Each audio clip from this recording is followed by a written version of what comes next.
Tous ici font la queue devant le Vaccibus, un dispositif mobile, prolongement du centre de vaccination Terre de Montaigu. On a des congélateurs, des tiroirs qui sont équipés de matériel de santé. On a même l'eau courante qui se situe aussi dans le Vaccibus au cas où qu'on se retrouve dans des endroits très, très isolés. Car l'objectif de cet espace itinérant, c'est bien de permettre une vaccination de proximité et sans rendez-vous. On a su que Vaccibus était là, donc on vient à Saint-Fulgent. On est Saint-Fulgent, on vient à Saint-Fulgent. Il ne faut pas oublier les personnes qui sont les plus isolées, que ce soit en termes de déplacement, pour qui c'est compliqué de se rendre dans un lieu de vaccination.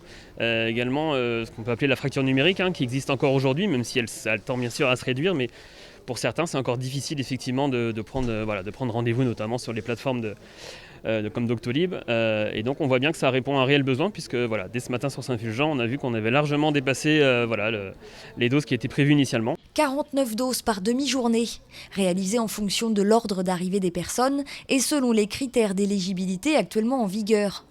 Mais pas question de perdre la moindre dose, alors ce matin-là à Saint-Fulgent, certains ont pu en profiter pour se faire vacciner un peu en avance. J'étais pas dans les critères, mais quand on nous a proposé de le faire il y a 1 heure, on a sauté sur l'occasion. Saint-Fulgent, Chauchet, Cugan, au cours des 5 prochaines semaines, le Vaccibus se déplacera dans chacune des 20 communes couvertes par la communauté professionnelle territoriale de santé de Terre de Montaigu.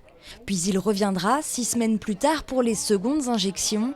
Aujourd'hui, 47% des Vendéens de plus de 18 ans ont d'ores et déjà reçu une première dose. On aura au 15 juin vacciné la moitié de la population avec une première injection.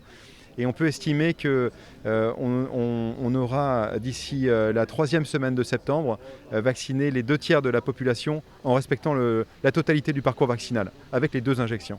L'information sur les jours et les horaires de présence du Vaccibus sera diffusée par les mairies des communes concernées.